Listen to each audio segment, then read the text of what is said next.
All right, guys, it's 4th of July 24. It's 7, and I'm here to give you that necessary advice you're wanting for, who to vote for, and what's going to happen in the elections in the UK. For all using holiday that didn't get a postal vote in that, hi to all. Uh, you don't get a vote, okay? So, yeah, well, it's looking like Labour are going to win time, but I'm not sure. I'm going to predict it now. I'm going to predict it. Labour, 37%, maybe even less. Tories, I don't know really, 20% maybe, 19%. Reform, 22%. I think they're going to get more than expected, especially from left voters maybe. Who's left? Yeah, the Workers' Party, most of the time they're not even in the poll, but I think they could take a lot.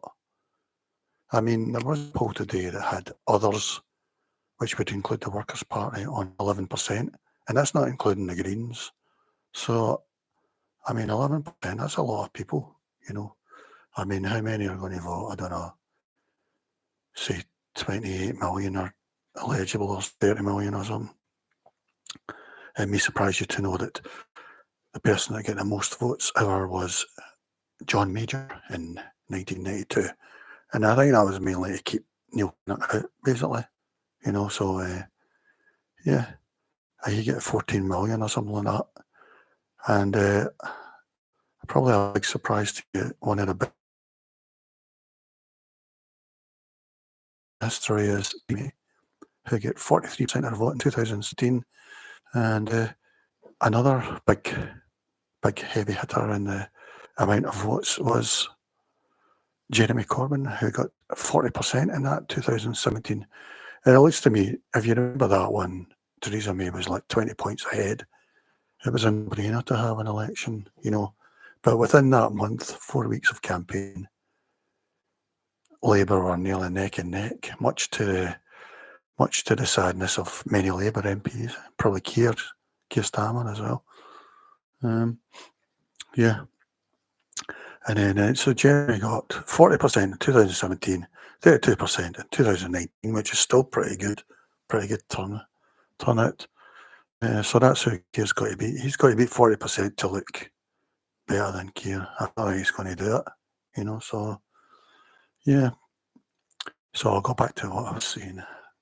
I think so. Workers' Party, I don't know. I think they're going to take a lot from the left, and they may get a few MPs. So I don't know. Say 9%. I'm going to say probably not that. Actually, I don't know. Because he's got two constituencies, or main one. Certainly, he's got concentrated areas where you could get a lot. Who else? Like the Greens. I think the Greens are going to do badly. They might get a few MPs, actually, 2 or 3, but they're going to do badly all over. Funnily enough, there's one constituency that's voting for them on a protest vote on a war at the moment. And I saw a poll recently where amongst that community, they were like, I don't know, 19% or something they were getting. And that's concentrated areas probably again. So they might get a few MPs, but I think across the whole of Britain, I think they're going to do pretty badly. Maybe 7%. I don't know if that's better than usual or what else is left. Well, you've got SNP. I think they might be get the most vote in Scotland. They were drifting, of course, and Labour were away up high. I think Labour were 39% in Scotland, and the SNP were 28% or whatever. I might be making this up, right? But the last poll I saw, they were both like 34%, or even SNP were one ahead. So I think SNP are probably going to get most of the votes in Scotland, but it's going to be very close between them and Labour. But I think Labour will get most MPs because of the way Labour's going to get all the concentrated area, central Scotland, and that. I don't know why. I mean, My days of voting Labour, SNP are over. But if you're wanting SNP, if you're wanting independence, which is still at 50% at the moment, and Alex Sandok keeps pointing this out, independence is still about 48%, say, and yet the SNP popularity is like, for voting, it's like 29% or something. So that's like 20% of people that are voting Labour but want independence, Doesn't make much sense, really. If you want independence, then you vote SNP, really. And I don't know how the Alba get on that. I think Alex is letting the current MPs stand. That's Neil Hanvey and another guy, I think, just because they're MPs already. Apart from that, I don't think Alba are standing anywhere. And I think the policy they're taking is that Scotland shouldn't have MPs at the UK Parliament, which is quite a good thing, because like SNP haven't got any in the House of Lords, which I think is very honourable. Probably does them a disservice in a way because of the way our electoral system is. It's unfair. But yeah, it looks like Alex is taking the thing that Alba shouldn't have MPs in Westminster. They should just be focused on Holyrood, which he said he's going to do in like 2 years' time or whatever.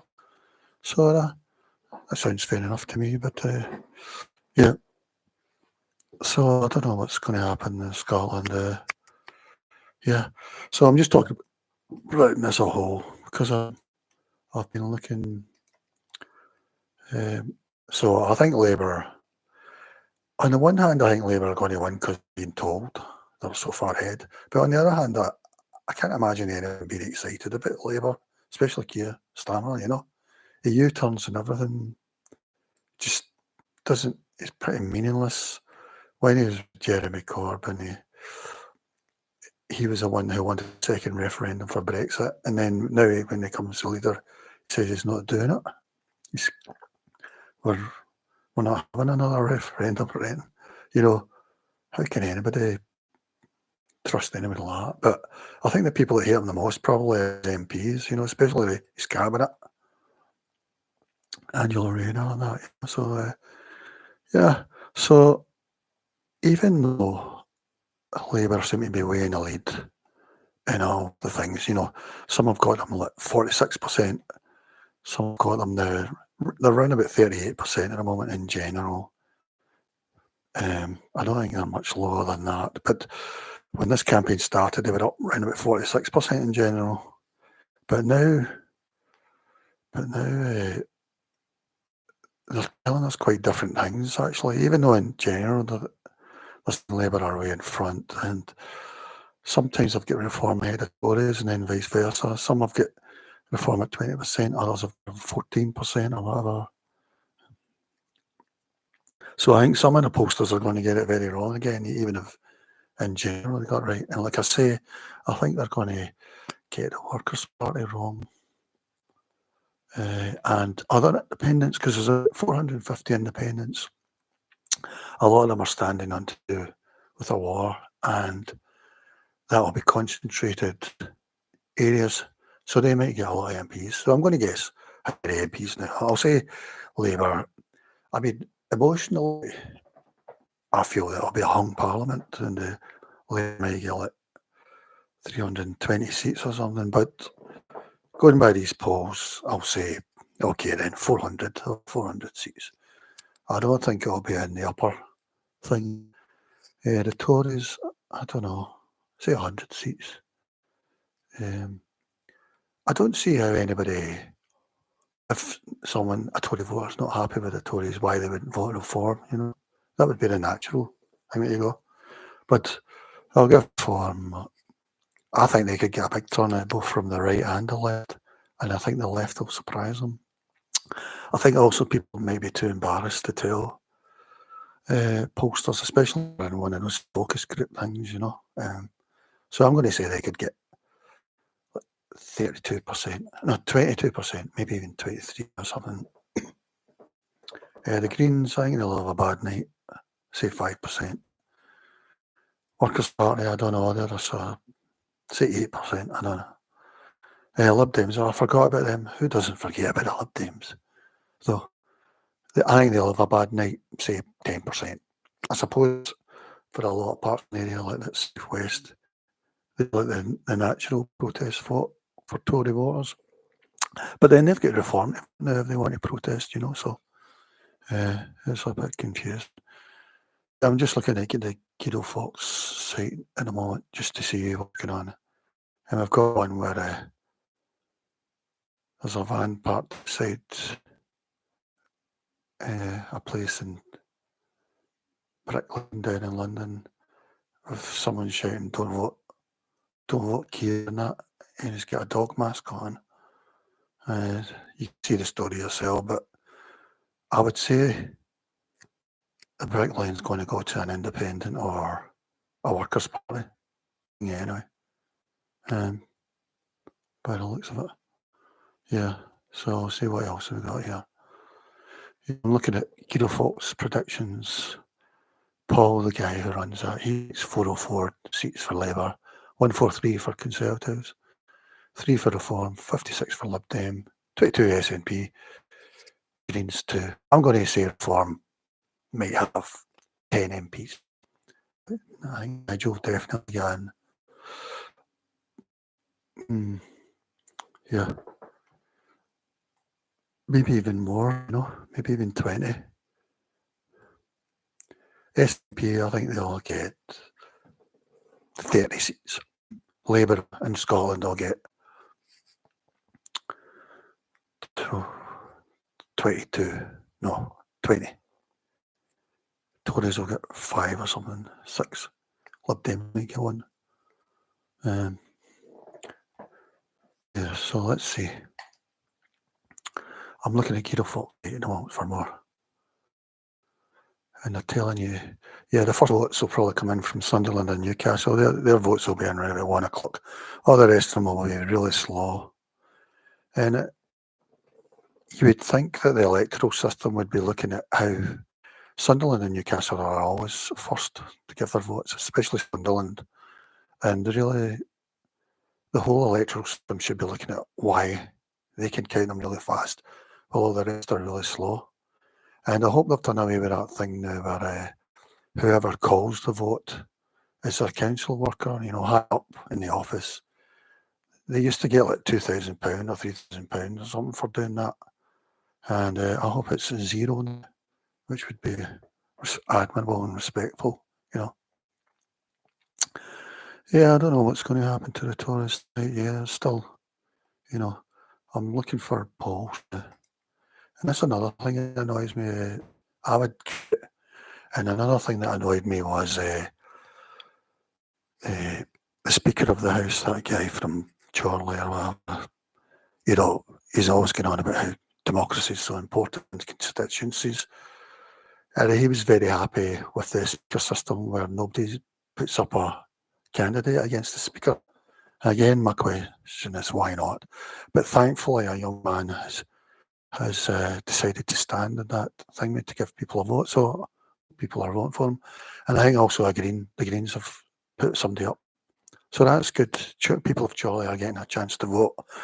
It would be really good if he lost his seat because I think he's a very good Speaker of the House. Not that I think a Speaker should be an elected MP. It should be somebody's full-time job who's not an MP.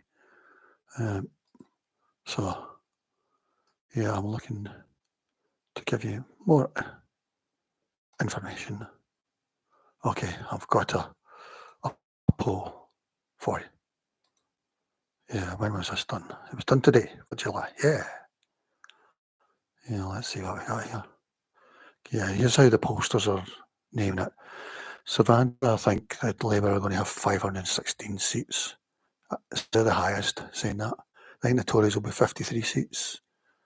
And Lib Dems will be 50. SNP will be 8. And then looking at the other end, the YouGov, they think Labour will have 431 seats. Tories 102, Lib Dems 72, SNP 18. They think Reform will get 3 seats. Savanta, it looks like they don't think they'll get any seats.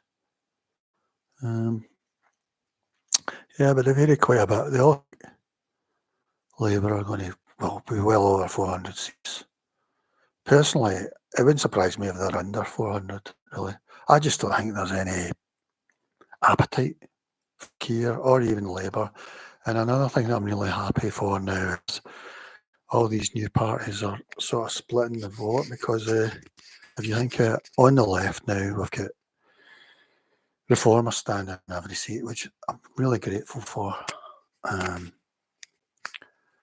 So that's like, what, 500? We've got 2 MPs, 650 seats or something.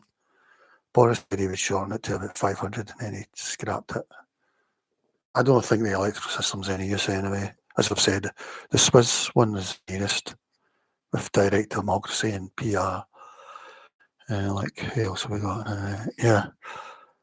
Because usually it was the three parties, Labour, Tories and Lib Dems. So if Tories were unhappy, they would go to Lib Dem. If Labour were unhappy, I suppose they would go to Lib Dem as well, or Greens or something. But now for the parties, we have the Greens, we have the Workers' Party, SNP in Scotland, Reform.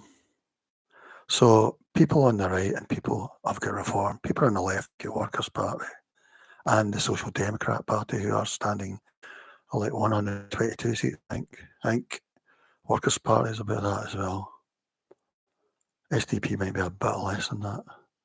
Yeah, so they're both, say, the left, they would attract the left. Although there's one thing that the Workers' Party, on one issue, I think that their core vote wouldn't be very happy about. And ironically, people of the right would be happy about it. I don't know if he's better than Reform on it, but it could be what sinks George. I mean, I think George eventually, his party, will lose his core vote because they'll go for some other party, some other new party probably. And poor George, that'll be him really. Unless they can get old leftists or whatever, so yeah. But especially on that issue, so yeah. So I'm looking at these polls. Yeah, there was another one I saw that Reform amongst young people was about 23% amongst the 18 to 24, which is incredible. Well, considering what we're told, Reform is maybe people over 50, over 60. But if it's young people, then that's very unusual. And as I say, we don't know how many are shy, because this happened in 1992. And then we've had quite a few elections recently where it didn't turn out the way people thought, especially 2017. Yeah. I mean, I think we should be e-voting anyway, and you can change your vote up to the last second. But yeah, it's interesting, that sort of thing, because Labour and Tory are happy the way it is. It is ironic that our election system's like a horse and cart in terms of vehicle, but both Labour and Tory like it because it means that they've got a good chance of being MPs for 60 years. So I'll look at another whole thing. Yeah, and another thing I think is going to happen, that even if Labour win, as I say, I think it could be a hung parliament, but probably not. Even if Labour win, I think they're going to be so unpopular in 6 to 12 months, they might have to resign, or somebody else will need to take over, because I don't think anybody is going to please anyone. And like you say, it's such a U-turner.